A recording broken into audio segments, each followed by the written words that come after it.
Sardor aka, mana yaqinda O'zbekistonda BMW oldingiz, lekin hozir mana Dubayda Mercedes'ning showroomida o'tiramiz. O'zi qaysi brend fanatisiz? Qaysi biri orzuyingiz sizni?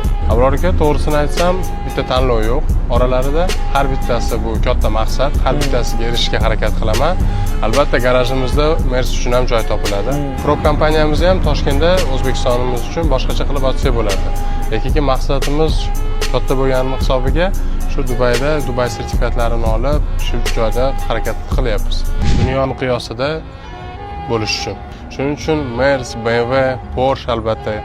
Bilaman, sizni Porsche'ingiz bor, juda ham yoqadi aka menga. Mana aka xuddi shunaqa fikrdaman. Asli orzular uchun tanlov degan narsa bo'lish kerak emas-da. Orzu qimmatmi, arzonmi, qanaqa bo'lishidan qat'iy nazar, nimani qattiq niyat qilgan bo'lsa, o'shanga harakat qilish kerak ekan. 100% qo'shilaman to'g'ri. Albatta aka, chunki bu katta orzular yoshlikdan bo'lmaganda bu kunlarga erishib, bu joylarda o'tirmasdik.